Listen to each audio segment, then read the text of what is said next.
Oi, gente boa, tudo bem? Eu quero começar o dia de hoje com uma oração. Desde ontem, que venho com o coração triste, desde ontem à tardinha, à noite, e hoje eu amanheci ainda com o coração entristecido, e são coisas que eu sei que o Espírito de Deus está trabalhando nelas, mas eu quero iniciar esse dia com uma oração. Senhor Jesus, eu te invoco e peço que a luz, que a graça, que a unção, que a sabedoria e que o poder do Espírito Santo que convence do pecado, da justiça e do juízo se manifeste através da minha vida e que chegue de maneira livre e criativa e inconcebivelmente carregada daquela imaginação de amor que tu aplicas no coração de cada um. É o que eu te imploro em nome de Jesus. A gente está aqui em Mateus 24. Ontem eu iniciei, foi a introdução da parábola apocalíptica do servo mau. A gente já viu a parábola apocalíptica da figueira durante alguns dias na semana que passou. Está tudo gravado na plataforma. Eu não deveria perder essa oportunidade. Mas antes que eu prossiga no dia de hoje, preste atenção aqui em mim. Você está vendo aqui essa arte? Então, inscreva-se no canal, clique, aperte o sininho, clique, e toque no like. Não é porque eu tenha qualquer necessidade ególatra ou narcisística disso, eu não vivo disso mesmo.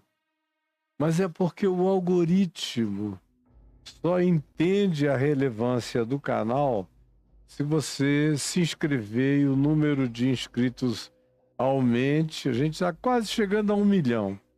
Você podia convidar os amigos para irem se inscreverem, a gente atingir logo 1 milhão, ele vai jogar a gente para frente. Quando a gente chegar a 1 milhão, ele pá, não são muitos os canais com 1 milhão. E você pode ajudar a fazer a gente chegar logo lá e o canal vai ficar bem mais projetado, tá bom? Bom, ontem na introdução, aqui em Mateus 24, 45 até ao verso 47, eu que tinha anunciado que a gente ia falar sobre o apocalipse do servo mau, fiz a introdução com o oposto, que foi e é o que Jesus espera daqueles que são seus discípulos, que são seus servos, que dizem que vivem para obedecer o mandamento do amor, da graça, do perdão, da misericórdia, das novas oportunidades, das tristezas que se convertem em alegria, do pranto que rega o chão do coração e o faz melhorar, essas coisas todas que caracterizam, mesmo em meio às maiores relatividades, a vida de um discípulo, que seja um ser humano bom, conforme Jesus disse: quem é, pois, sabendo que ninguém sabe quando o Filho do Homem virá, e se manterá com essa atitude de uma pessoa atenta, como eu implorei que vocês mantivessem a vigilância. Quem é, pois, o servo fiel e prudente a quem o Senhor confiou os seus conservos para dar-lhe sustento a seu tempo? Aí ontem eu expliquei quem são os conservos, que sustento é esse, que não tem nada a ver com essa loucura de teologia de prosperidade, que a natureza do sustento é espiritual. Citei Paulo, citei uma quantidade enorme de coisas, todas gravadas na plataforma. E a ênfase em fidelidade e prudência, que é o que não pode faltar, para que a gente não seja enganado por essa multidão de cronogramas, cronologias, datações, épocas, afirmações, escatologias diabólicas que ficam marcando a volta de Jesus. E vocês embarcam aos milhões nesse engano, numa ignorância absurda. Olha, o maligno deita e rola. Deita e rola. Deita e rola em cima dessa cama de ignorância universal que vocês oferecem a ele. E ontem eu terminei sobre esse servo bom, que é o que se espera de cada um. É o que, pela misericórdia dele, ele espera de mim, apesar de eu ser quem eu sou, ele espera de mim fidelidade, prudência, bondade e compartilhamento do sustento do reino de Deus, alimentando o coração dos meus irmãos e das minhas irmãs. E agora a gente chega no verso 48. Porque ontem eu li até aí, eu disse: bem-aventurado aquele servo a quem o seu senhor, quando voltar, o encontrar assim, fiel, prudente, cuidando bem dos seus irmãos e conservos, trazendo sustento espiritual para alimentá-los e tornarem-nos perseverantes até o fim, resilientes e aguentando todos os embates e baques da existência. Sim, bem-aventurado é esse. Em verdade vos digo que o Senhor vai lhe confiar não só o que ele já tem, mas vai dar a ele dons, graças, meios, recursos que vão assombrar anjos. Deus vai me dar tanta coisa, ele já me deu muita para eu servir aqui no mundo, na terra, durante essa minha peregrinaçãozinha rápida, que já tem 70 anos, e daqui a pouco acabou. E ele me deu muitos dons para servir os meus irmãos e irmãs durante o tempo da minha peregrinação. E eu tenho, na minha relatividade, tentado ser fiel a ele. E fiel a você. E nos dias da minha maior fragilidade, eu vim e declarei para todo mundo. Eu nunca gostei de camuflagem. Eu detesto camuflagem, eu odeio camuflagem. Até porque, saiba de uma coisa, o inferno é dos hipócritas, dos que se camuflam.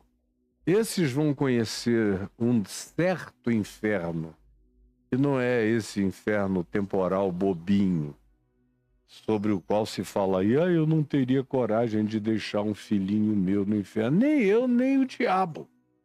É outra natureza de inferno. E vocês ainda não chegaram teologicamente a alcançar o significado dele.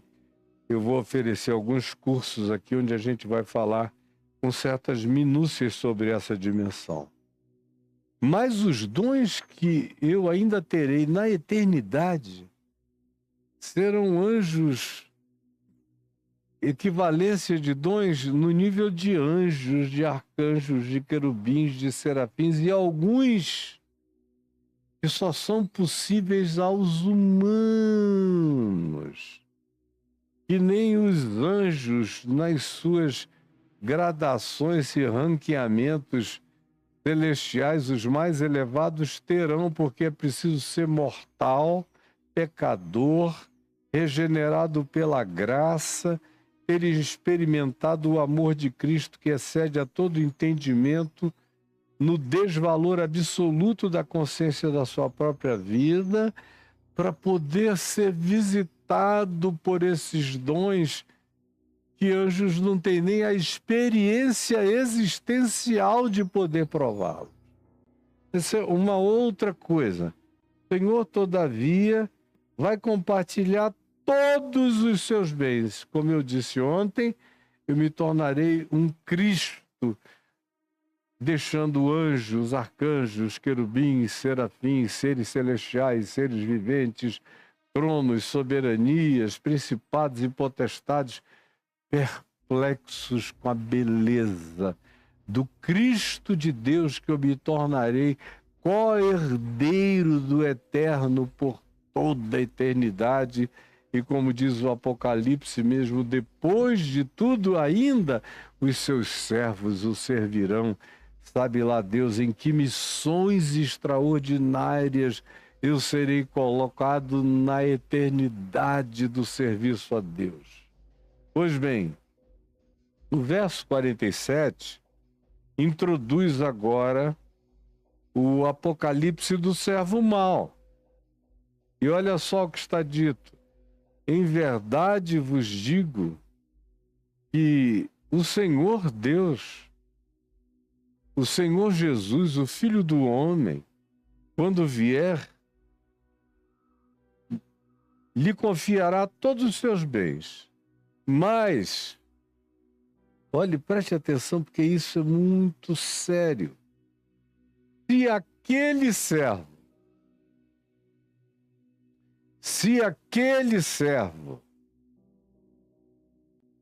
essa expressão, se aquele servo, remete para o servo que começou a jornada bem, que começou bom, que começou íntegro, que começou sincero, que começou verdadeiro, que começou comprometido, que começou da maneira que deveria começar, e se ele tivesse assim continuado, ele seria um desses acerca de quem se diz que o Senhor lhe confiará depois todos os seus bens, todos os seus bens. Mas o verso 47 e dá sequência ao 48 que diz, mas é uma adversativa. Mostrando que, muito obrigado, Caio, mostrando que há certas coisas que podem acontecer com quem começou bem. Eu já vi muita gente começar lindamente bem. Aí você manda o cara para o seminário. Ele vai cheio de fé. Aí 4, 5 anos depois ele volta de lá cheio de empáfia, de arrogância, de doutrinação, de teologias sistemáticas e dogmáticas, volta totalmente condicionado, envolvido com política eclesiástica, almejando postos de elevação hierárquica denominacional, isso entre os reformados e históricos. No mundo pentecostal e no mundo neopentecostal não tem isso. O cara tem que ser um bom camelô. E se ele falar como um bom camelô, com desenvoltura, com fluência, com eloquência, se ele pegar essa pedra, repetir 10 vezes a importância sagrada curadora dessa pedra, e muita gente ficar impressionado, e o bispo, o pastor ou o apóstolo neopentecostal vir e dizer: esse cara impressiona as pessoas, estou precisando desse cara para levantar mais dinheiro, para chamar mais gente. Esse é o critério. Os reformados mandam para o seminário e o cara volta alterado, na maioria das vezes, não é sempre. E os pentecostais e neopentecostais é uma eleição pela capacidade de comunicação do camelô.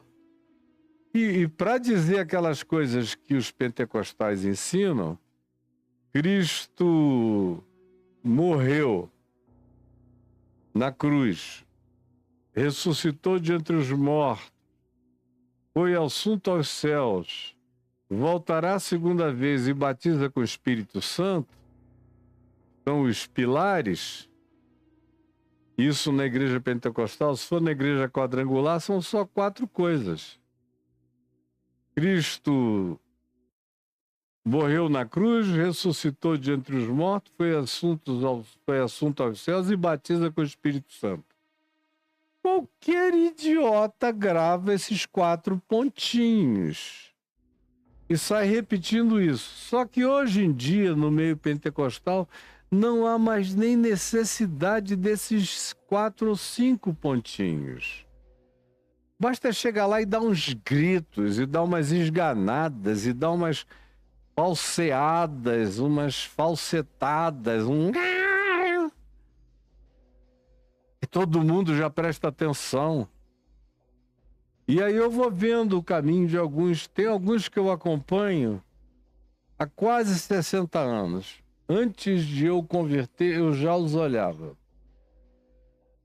E vi muita gente que começou bem se destruir. E vi outros que eu acompanho há 52 anos, desde 1973, intimamente, que começaram bonzinhos, depois de 3 anos estavam mais ou menos, depois de 10 anos estavam horríveis e hoje em dia são entes insuportáveis. Ficaram maus. É por isso que Jesus diz no verso 48, mas se, ele abre aqui uma condicional. Pode ser que você comece bem e termine mal, é o que ele está dizendo. Pode ser que você comece bem. Pode ser que você comece bem. Mas aos olhos de Deus, você termine muito mal, ou vá ficando mal sem sentir. Porque a sutileza desse processo é enorme. Muitas vezes eu vi pessoas que começaram bem e que não notaram como elas foram ficando autoritárias, mandonas, bruxificadas, enfeitiçadas pelas glórias e famas do seu carisma. Aí começaram a ter muito contato com pregadores americanos ou gente influenciada por lá. Aí aprendem que eles podem usar um recurso de dizer: eu protejo você, eu te dou cobertura. Se você sair daqui, você vai se arrebentar todo, como era antigamente, nos terreiros de grupos variados. Toda hora chegava alguém para mim dizendo: eu estou querendo sair de lá, mas eu estou sendo ameaçado pelo líder do grupo ou pela líder do grupo, que se eu sair, os espíritos vão me perseguir, o que é que eu faço? E eu dizia: não vai acontecer nada contigo. Porque você está vindo aqui, eu vou, em nome de Jesus, dizer que o mais valente vai te proteger e vai te habitar e ninguém vai penetrar em você, nem no céu, nem na terra, nem debaixo da terra, ninguém vai te ocupar. E pronto, e acabou. E todo mundo sabe que acabou aqui. Agora, o problema é a sutileza. O cara vai e não vai notando, os anos vão passando, aí a mulher dele vai ficando diferente, vai gostando de luxo aqui, luxo ali, ele vai se sentindo na obrigação de dar, os filhos vão mudando, ele vai tentando e tendo necessidade de se adaptar. Aí vem pessoas e dizem, pastor, você podia se vestir melhor, você podia ter um carro melhor, você podia ter uma casa melhor. Todo mundo vem e começa a dizer que ele podia isso e aquilo outro. Pastor, mas você é um homem muito despojado, você podia ter alguns sonhos de consumo. Aí, como isso vem dos crentes da igreja, ele abre o coração para isso e começa a viajar. Daqui a um tempo ele está irreconhecível.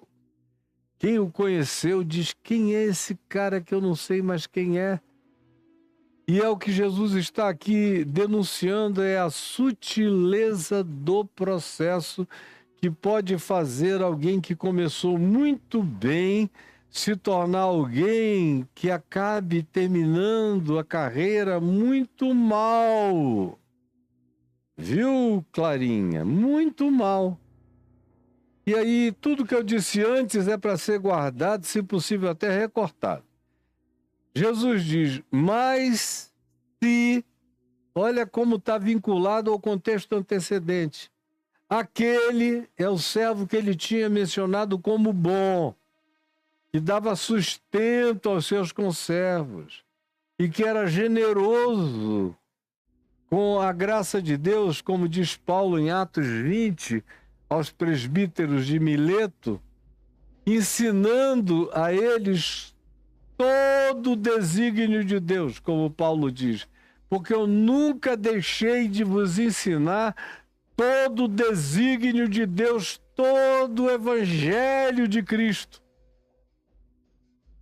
Mas com o passar do tempo, tem muita gente que não consegue manter aquela coisa virgem, pura, limpa.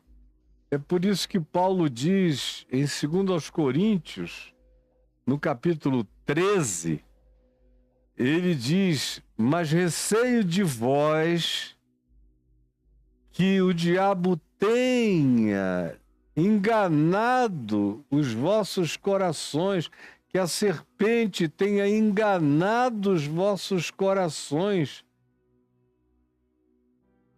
e afastado vocês da pureza e da simplicidade devidos a Cristo Jesus.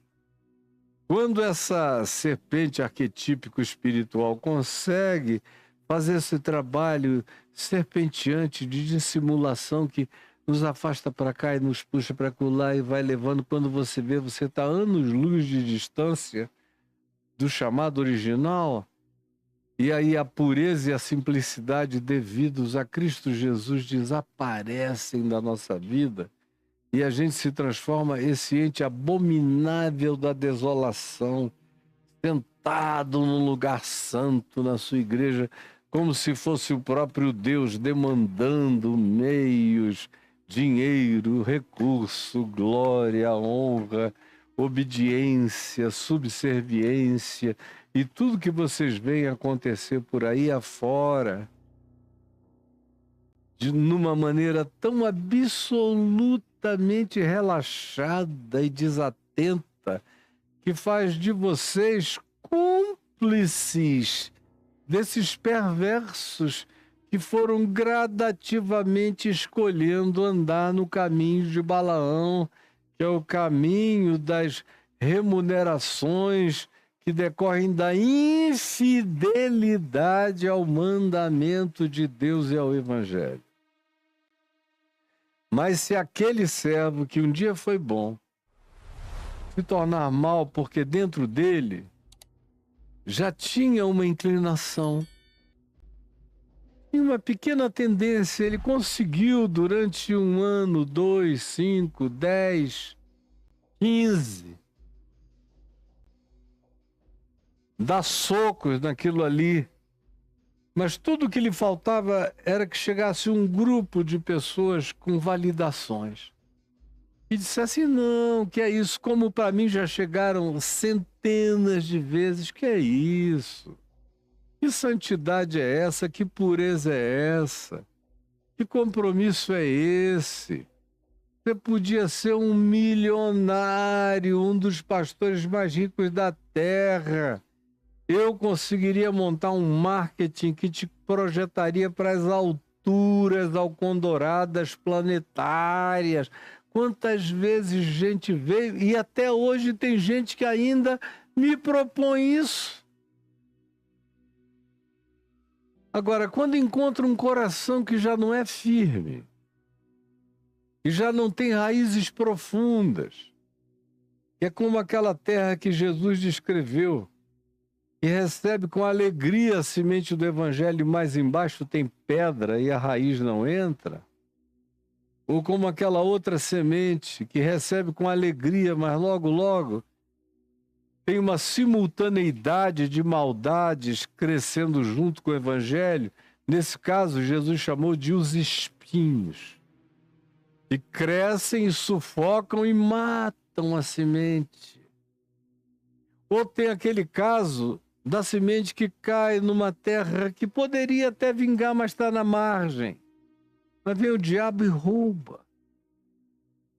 Então tem muita gente que, se tivesse, e aí deixa eu fazer um parêntese aqui e dizer o seguinte, preste atenção no que eu vou dizer. Tem gente que tem uma tendência ruim no coração. Mas se elas forem acompanhadas a vida inteira de gente boa, de uma mulher boa, de filhos bons, de uma igreja boa, de amigos bons, numa geração boa, elas não dão vazão à tentação da maldade que as habita. E eu já ouvi tanta gente dizendo, Caio, rapaz, quando eu estou sozinho, eu às vezes levo cada susto com as maldades que brotam de dentro de mim. E eu dou graças a Deus por ser teu amigo, por andar com esse grupo de pessoas tão boas, ou de ter gente na minha igreja tão santa, pura, que toda hora sem saber, me indica um caminho melhor para prosseguir. Esses, pela conjuntura e pelas circunstâncias, são inibidos na prática de qualquer maldade, mas não é porque aquela seja uma convicção essencial que eles praticassem sozinhos, se fosse o caso. São pessoas que precisam de certos cercos sociais para não desandarem totalmente. Você sabe disso. Mas tem aqueles que começam bem, mas quando dentro deles tem essa pulsão estranha, que eles identificam que até então não deram vazão, mas no dia que a oportunidade surja, eles vão expandir isso, como a gente vê hoje, pessoas que, se tivessem crescido do lado de outras pessoas na fé, teriam se tornado até razoáveis.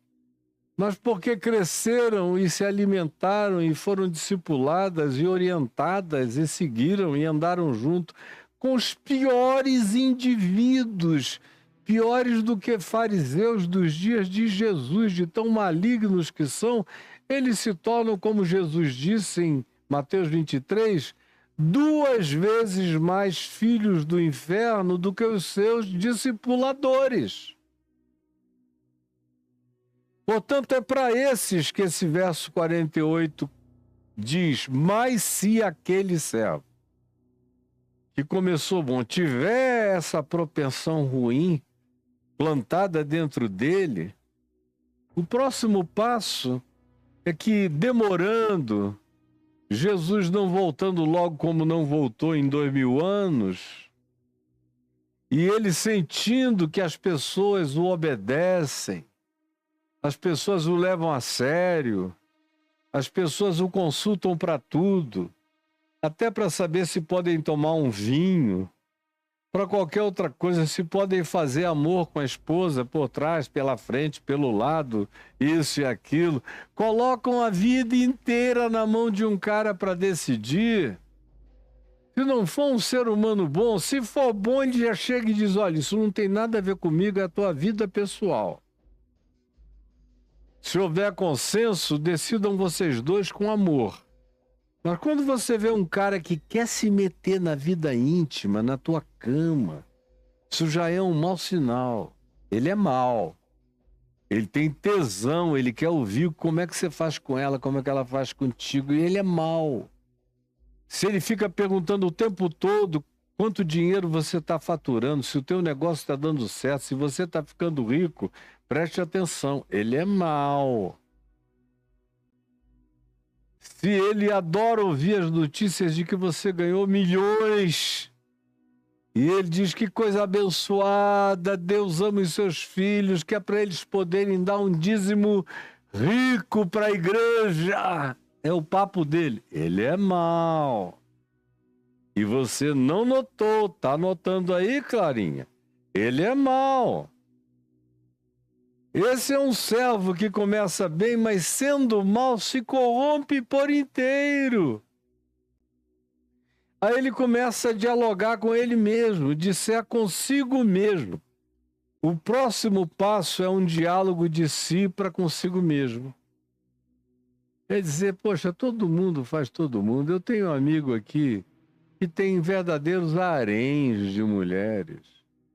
Eu tenho um amigo hipócrita aqui, casado, e tem 3 filhos, mas ele gosta mesmo é de homem. É de outro tipo de relação que ele pratica escondida. E o problema não é ele gostar de homem, é a mentira, é a hipocrisia. É fazer uma mulher crer que ele é heterossexual e gerar filhos só para lá na frente deixar esses filhos escandalizados quando tudo for flagrado e os filhos perderem a fé e a mulher morrer de amargura. Mas tudo continua depois dessa pequena relativização, continua com essa conversa de si para si. Ontem eu ajudei uma pessoa que estava nessa conversa já de si para si. Ele é um bom rapaz. Até aqui eu já o conheço há uns 15 anos, ele é um bom rapaz. A quem eu quero muito bem. Já ouvi ter algumas tentaçõezinhas, mas uma palavrinha minha o salvou daquilo, porque ele quer o bem. Até aqui. Mas ontem ele me ligou angustiado, porque tem uma dessas figuras aí de internet, dessas que incorporam o pai da pessoa na reunião neopentecostal, aí fala em nome do pai da pessoa, que faz todo tipo de precepada. É um cara abjeto. Abjeto. É um cara perverso, guloso, ganancioso, arrogante, soberbo, manipulador dos pobres, mora numa mansão extraordinária, carros importados poderosos, e o povo que vai ouvi-lo é uma multidão de miseráveis que ele arranca até as unhas. Aí veio e chamou esse rapaz, que até o dia de hoje tem sido meu discípulo, e que é muito bom de comunicação e é uma pessoa agradabilíssima, o chamou dizendo, olha, eu não quero aprender teologia, evangelho, quero nada disso, eu quero continuar fazendo as minhas mágicas, a minha trucagem, impressionando esse povo, com a minha profecia que ele inventa na hora. Mas eu preciso de um cara como você para ficar na minha retaguarda, porque na minha igreja entra muita gente, mas sai mais ainda. A única coisa que ele faz é conseguir arrancar o dinheiro na passagem, mas ele queria que todo mundo ficasse lá para continuar dando. Aí ele pegou esse rapaz e disse, fica aqui, Ensina alguma coisa para eles que os faça ter vontade de permanecer na congregação. Aí, conquanto o rapaz tenha discernimento para saber que aquele indivíduo não presta, e até o dia de hoje é um perverso por deliberação gananciosa, arrogante e soberba, foi levado à casa do rapaz, ele dizendo: eu vou te dar tudo isso, você vai ter tudo isso só para me ajudar. E ele está vivendo uma vidinha até calma, num momento razoável, com a esposa dele, tem filhos. Aí me ligou angustiado: meu pastor, você é meu pai, eu ouvi, recebi esse convite, o que é que eu faço? Eu falei: sai daí, hoje. Porque se você entrar nessa, eu não tenho mais nada a te dizer na vida, nunca mais eu terei. Porque você não é nenhum inocente. Não entre, porque isso é uma tentação para exacerbar qualquer que seja a maldade sutil plantada lá subrepticiamente no seu coração. Arranca isso e não deixa nem raiz nem ramo, senão você vai se estourar todinho. E falei muitas outras coisas a ele. Porque não é de hoje que eu já vejo isso acontecer e eu não vejo as pessoas nunca voltarem melhores. Eu nunca vi nenhum pastorzinho pobre ficar riquíssimo e se tornar um homem boníssimo, boníssimo. Na maioria das vezes, ou quase 100% das vezes, eles se tornam irreconhecivelmente perversos. O ente mau assume. Mas isso antes demanda um tempo de diálogo consigo mesmo. Eles ficam dialogando com a tentação e a tentação sempre vence. Se você dialogar com a tentação, ela vai vencer, vai te convencer. Aí você vai arranjar um argumento como esses aqui. Qual é o argumento? Meu Senhor demora. Já tem 2000 anos. Será que ele ainda volta? Eventualmente eu estou aqui é para representar a Deus em Cristo. Quem sabe Jesus disse que voltaria para manter todo mundo em estado de expectação e suspense. Mas como eu não sou bobo nem nada, eu vou tirar a vantagem. Está todo mundo esperando ele voltar, eu vou dizer: olha, enquanto ele não volta, eu estou aqui como representante dele. Da bênção dele, da prosperidade dele, do ouro e da prata, porque o povo não quer crescer em riqueza de amor, graça, bondade, misericórdia, justiça, verdade, compaixão, perdão, misericórdia, solidariedade. Tudo isso é para otário. Eles querem concreções de ouro, de prata, pedras preciosas, carrões, casas, é tudo que eles querem. Aí, uma vez vencido o diálogo de si para consigo mesmo, vem o argumento.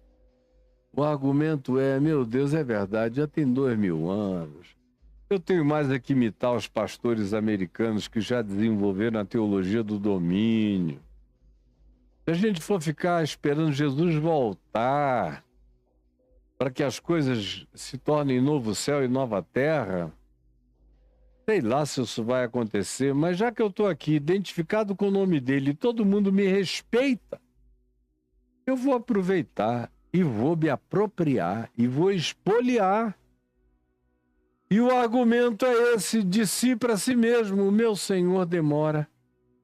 Está demorando muito. Se ele não quisesse abrir espaço para minha gestão, para minha dominação, para a política do cristianismo, para as 7 torres de dominação lá inventadas nos Estados Unidos e para a teologia da prosperidade e para tudo mais que a gente faz envolvendo fé com política e manipulando o nome de Jesus para ungir verdadeiros demônios políticos, eu posso fazer o que eu quiser, porque o Senhor demora e eu lá sei se ele vai voltar. A maioria desses líderes espirituais hoje em dia não creem mais na volta de Jesus, nem querem que Jesus volte, porque se Jesus voltar, Jesus atrapalha. Os que ainda querem a volta de Jesus, por mais equivocados que estejam nas suas cronologias e escatologias, invenções de montagem de Lego escatológico, mas se querem que Jesus volte, ainda não ficaram de todo mal. Só estão iludidos e infantilizados, imbecilizados, marcando data, mês, hora e só falando no assunto com obsessão. Agora, esses outros que estão aí, que vocês conhecem para todos os lados, Estados Unidos, Brasil, América Latina, em vários lugares, mas é aqui no Ocidente que essa porcaria se tornou um esgoto que corre todo o continente e vai até a África. É que a maioria das pessoas não creem mais, esses pastores não creem mais na volta do Senhor. Eles dizem, o Senhor demora-se como argumento para dizer, eu estou aqui, vou fazer o que eu quiser. No dia que ele quiser interromper, ele que volte. Ele que apareça. Enquanto ele não aparece, alguém tem que levar vantagem. Quem vai levar vantagem sou eu. E aí o que é que ele faz? Ele fica tão poderoso, esse servo, que ele passa a tratar mal os seus irmãos, os seus companheiros. Lá na linguagem do Evangelho de Jesus, ele passa a espancar. Aí você diz, isso era 2000 anos atrás. Não, a história do cristianismo inteiro é espancamento, é fogueira, é pedrada, é alijamento, é banimento, é ostracismo, é a produção de hereges que não podem mais nem ser objeto de saudação, nem do pai, nem da mãe, nem dos filhos, nem de ninguém, espancando, tratando mal, alijando. E aqui, quando eu era presidente da Associação Evangélica Brasileira, em 1990 e até o ano 2000 praticamente, eu tive que me meter em histórias de pastor que mandou amarrar outro pastor e mandou os seguranças darem surra no cara. São esses pastorezinhos de nada que andam com 8 seguranças. Essas figuras que vocês identificam muito bem. E que ameaçam. Tá pensando o quê? Sou pastor, mas não sou trouxa. Vai tirar onda comigo, os meus seguranças aí vão já te pegar. E vocês ficam aí achando que isso é alguma coisa normal. Isso é coisa de servo mau. De acordo com o diagnóstico de Jesus. São os que espancam, alijam, dominam, gritam, impõem pavor nas pessoas, ameaçam retirar a cobertura e a vida delas entrar no inferno. Além disso, eles se entregam aos devaneios. O negócio deles é comer e beber com os poderosos, são aquelas conversas nojentas. É que você talvez nunca tenha tido a oportunidade de sentar numa mesa de senadores, de deputados federais, de funcionários públicos de alto padrão, de políticos executivos especialmente. Você não tem ideia do besterol, do palavrão, das conversas de quem está comendo quem. Sabia que a mulher do fulano alcançou esse cargo que ela tem agora, escalou tudo trepando com tudo que é senador até chegar lá no topo, você sabia? Aí todo mundo, não me diga, eu tenho uma outra história, aí conta de outros. Isso é o comer e beber nojento que eles vão fazendo. Aí qual é a alma de servo de Deus que aguenta esse convívio? Aí quando o cara se acostuma e gosta, ele passa a ser contador de histórias do mesmo nível, pornofônico e perverso, para os outros que estão ouvindo, enquanto ele mesmo se jacta E ainda tem alguém que diz, até tu, pastor. Aí o cara diz, não, eu sou um homem de Deus, mas também não sou de ferro. Dava para aguentar uma mulher dessa? Eu me entreguei. Depois eu fiz uma semana de oração pedindo a Deus para me perdoar. Mas, sinceramente, tantas vezes quantas uma gostosa daquela se apresente, eu vou cair. Meu Deus, eu já ouvi isso para todo lado e vem gente aqui na minha casa, até o dia de hoje, senador e deputado federal, que me contam a história dessa bancada de crentes todos que tem aí, se jaquitando para vocês de que são algumas coisas, mas são piores do que os piores. Aí eles passam a comer e beber com os ébrios. Tem até gente de igreja que começou até bem no passado. Hoje o cara está bebendo tanto aqui no Congresso Nacional que vive de olho roxo, espancado, arrebentado. Às vezes ele quer pegar isso aqui, você vê a mão do cara tremendo. É um pastor aí que todo mundo conhece, representante do povo. Porque se acostumou a dizer o Senhor demora, o que eu estou fazendo aqui? Deixa eu tirar proveito. É a minha vez. Aí começa a dar razão a si mesmo, no diálogo pessoal consigo próprio, arranja um argumento, meu Senhor está demorando muito, eu não sou de ferro, não há quem aguente. Aí ele exacerba poderes, começa a dominar o rebanho, como Pedro disse. Não sejais dominadores do rebanho. Eles passam a ser dômines, senhores do rebanho. E aí se sentam com os ébrios. Ébrios com moções, ébrios com placas de honra ao mérito, ébrios bem escaneados e ranqueados na sociedade, mas que são todos podres na sua maioria, tem alguns que não. Aí eles se entregam a isso. Aí Jesus diz, enquanto eles estão aí nessa distração, aproveitando, pintando e bordando, o Senhor volta. E o Senhor volta quando ele voltar, mas a gente vê aqui todo dia.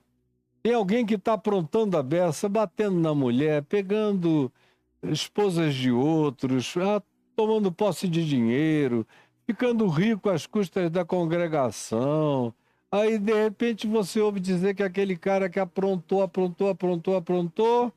foi dar uma voltinha e bateu o carro, ou bateu a moto, ou sofreu um acidente, bateu na cabeça no meio-fio e morreu. Foi encontrar o Senhor e vai ter que se explicar, cara. Olha, um ateu não tem que se explicar, um agnóstico não tem que se explicar. Quem não teve conhecimento não tem que se explicar. Agora, esses caras, o apóstolo Tiago diz, sobre esses que se dizem mestres, virá infinitamente mais rigoroso juízo. Eu não posso brincar de Deus, porque eu sei tanto o que Deus quer do ser humano que não dá para eu brincar de Deus, porque sobre mim viria um juízo incomparável. Eu não quero isso para a minha vida. Para você ter uma ideia melhor disso que eu estou falando, eu vou ler o mesmo texto, mesma fala de Jesus, aqui em Lucas 12. Quer ver? Leia comigo em Lucas 12. A mesma fala, só está numa ordem sequencial do Evangelho um pouquinho mudada, mas é a mesmíssima fala de Jesus em Lucas, no capítulo 12. Você vai ler comigo do verso 43 em diante. Bem-aventurado aquele servo a quem seu senhor, quando vier, achar fazendo assim, coisas boas, como a gente já viu aqui. Verdadeiramente vos digo que lhes confiará todos os seus bens, que foi o que nós já vimos e explicamos aqui. Mas, aí vem aquela adversativa, igual lá de Mateus 24. Mas, se aquele servo, o mesmo servo que podia ter feito tudo bem, desistido bem, cansado bem, mas se aquele servo disser consigo mesmo, está demorando muito, meu senhor tarda, não sei mais nem se volta. E aí, com base nessa ideia de que agora ele é o gestor das coisas de Deus no mundo, que o dinheiro de Deus vai para o bolso dele, que qualquer coisa que ele peça em nome de Deus e as pessoas dele deem, vão para ele, e tudo que vocês estão acostumados a ver e a ouvir de mim. Então, mas se aquele servo disser consigo mesmo, meu senhor tarda, e passar a espancar os criados e as criadas, e a manipulá-los, a usá-los e a objetificá-los, e passar a comer e beber com os ébrios, entregar-se à gandaia, achar que não há nenhum juízo, que não há nenhum flagrante, assim como ele é hipócrita e ninguém percebe quem ele acha que até Deus não está interessado na verdade de quem ele seja. E prossegue com todo tipo de loucura, vai perdendo a prudência, a fidelidade, a sensatez, a equidade, vai ficando embriagado de narcisismo, de megalomania, de si mesmo. Virá o Senhor daquele servo, e pode ser quando Jesus voltar e todo olho verá, ou pode ser assim, ó. Você está aí, pá, como eu podia cair morto aqui agora? Ir encontrar o Senhor. E graças a Deus meu coração está totalmente em paz. Mas o seu não está, e o de muita gente que não quer nem me ouvir aqui, porque sabe que se me ouvir vai ter que dizer é verdade, é verdade, é verdade, e eles não querem. O ouvido deles tem coceira para ouvir o evangelho puro e simples que eu prego. Mas virá o Senhor daquele servo que ficou mal, em dia em que ele não espera e em hora que ele não sabe. Está dando uma volta de moto e pá, já era. Vai encontrou o Senhor e aí? Com todo roubo, mentira, engano, prostituição, adultério, malandragem, perversidade, safadeza, lúcido e consciente, o que vai acontecer com você? Eu não tenho ideia, mas eu não queria estar na pele de ninguém assim. Virá o Senhor daquele servo em dia em que não espera e em hora em que não sabe, castigá-lo-á, lançando-lhe a sorte com os infiéis, com os fariseus, com os mentirosos, com os perversos, com os mascarados da história. Todos crentes. Aquele servo, porém, é uma outra categoria de servo, que não é tão mal quanto esse primeiro aqui, que faz, a maior parte deles são os que dirigem as igrejas atuais. Tem um segundo tipo. Aquele servo, porém, que conheceu a vontade do seu Senhor, que conheceu o Evangelho, e não se aprontou, e não se postou, e não assumiu, nem fez segundo a vontade do Senhor, porque se eu conheço o Evangelho é para eu praticá-lo. Porque aqueles que são amados pelo meu Pai de Jesus são aqueles que ouvem a minha palavra e a praticam. Não dá para ser amado pelo Pai conhecendo a palavra sem querer nada com ela. Esse será punido com muitos açoites, mas ainda tem salvação. Esses são aqueles a quem Paulo diz que serão salvos como que através do fogo. Aí tem uma terceira categoria ainda, de gente ruinzinha. Aquela primeira é de perversidade pura. Esse daqui ainda tem um escape, aí vem um terceiro. Aquele, porém, que não soube a vontade do Senhor, não soube de nada, nada. Era um alienado mesmo e fez coisas dignas de reprovação, porque não sabia de nada. E aqui no ocidente da Terra é pouca gente que não sabe de verdadeiramente nada. Em outros lugares do mundo, está cheio de gente que nunca ouviu nada. E fazem aqui e ali coisas inconvenientes na sua ignorância. Esse levará poucos açoites, é a linguagem que Jesus usa aqui. Esse levará disciplinas branda. Esse levará juízo brando, disciplina branda, brandíssima. Mas aquele a quem muito foi dado, que ficou sabendo de tudo, mas bloqueou o coração, esse, que é você, muito será exigido, muito. Tudo que você ficou sabendo vai ser pedido de você. E aquele a quem muito se confia, a esse muito lhe pedirão. Eu tenho convicção da quantidade de coisas, de revelações, de percepções, de discernimentos, de prudências, de sabedorias, que Jesus me deu no curso da minha vida para compartilhar com o meu próximo, e eu tenho tentado fazê-lo com todas as minhas relatividades.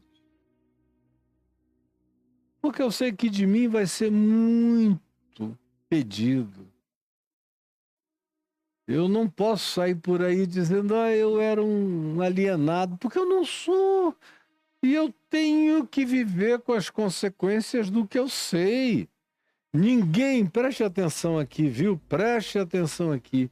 Ninguém é julgado pela luz que não teve, pela informação que nunca recebeu, pela sabedoria que nunca lhe foi dada, pelo conhecimento que nunca lhe foi compartilhado e pela advertência que nunca lhe foi trazida. Ninguém será acusado pela luz que não recebeu. Ninguém. Na terra inteira. Agora, você que diz que é superior, porque você conhece o Deus de Abraão, de Isaac, de Jacó, conhece as genealogiazinhas bíblicas do Velho Testamento, toda essa bobagem. E que você é maior. Eu sou maior. Os judeus diz que é maior que o cristão diz que é maior que o islâmico fanático diz que é maior do que um outro pagão que não sabe de nada, e todo mundo é maior do que o outro. Cada vez que alguém diz eu sei, eu sou maior do que o outro, está chamando juízo sobre si. Porque aquele servo a quem muito foi dado, muito será exigido. E aquele servo a quem muito se confia dons, talentos, graça, lucidez, informação, para compartilhar, para melhorar o mundo, para pacificar as pessoas, para consolar os aflitos, os angustiados, os revoltados. Esse que recebeu essas coisas todas, dele se pedirá muito. Se pedirá muito. Aí você diria o seguinte, então é melhor não saber de nada. Claro que não, eu prefiro saber tudo que eu sei. Que segurança que eu tenho. Saber tudo que eu sei me deu uma segurança enorme. Não tenho medo de morrer, nem do modo de morrer, se eu vou morrer do coração, se eu vou morrer de câncer, se eu vou morrer com dor, se eu vou morrer sem dor, se eu vou morrer logo, ou se vai demorar a morrer. Eu estou aqui, Senhor, e o Senhor estará comigo. Agora, eu prefiro viver cada minuto da minha vida sabendo de tudo que eu tenho sabido. Porque olha só essa paz de não ter medo de nenhum tipo de morte, nenhum modo de morrer. Porque a morte já virou uma porta dimensional para mim, viu, Clarinha? Desde antes. A morte já virou uma porta dimensional para mim. Aí você aprende a viver. Você aprende a perdoar. Você aprende a se zangar e a deixar passar. Você aprende a prosseguir. Você aprende a não ter medo. Tá todo mundo apavorado e você não. Você pode ter uma depressão? Pode. Mas é muito menos provável que você vá morrer de depressão, porque existe uma contrapartida de reação de um carnegão de esperança existencial que transcende a própria fragilidade psíquica da pessoa. Eu, por exemplo, quando nasci, meu pai tinha muito medo que eu me tornasse uma pessoa hipersensível e que eu chegasse à adolescência com tendência à depressividade. E aí ele me treinou para não perder a sensibilidade e não sucumbir a ela. Depois que o evangelho entrou em mim, esse carnegão tomou conta de mim, eu já perdi 2 filhos, já perdi o mundo, já fali, uma falência global que saiu até em jornais do mundo inteiro, e notícias as mais doidas e translocadas, inventadas e malignas sobre mim, olha eu aqui. Inteirinho. Por quê? Porque tem uma força. Tem um carnegão. Porque o que eu sei não é só aqui, é também aqui. Mas o que eu sei está plantado aqui. E esse coração, pela misericórdia de Deus, ficou forte na fé, na esperança e no amor. Isso é para mim, para você e para todos nós. Eu prefiro saber do que não saber, porque sabendo, eu tenho os recursos para enfrentar tudo hoje e o que ainda virá. Agora, na ignorância, Deus me livre de ter que enfrentar a desgraça universal, perdido, sem saber de nada. Vou até fechar os meus olhos e orar, porque eu não quero me distrair com a presença de ninguém aqui à minha volta. Senhor Jesus, eu quero te pedir que essa palavra tão simples, tão singela, tão conversada, tão dialogada, tão despretensiosa, porém tão cortante, tão ferina, tão importante, tão essencial, tão insubstituível e tão incomparável, tem entrado no coração de todos os que são seres humanos de boa vontade.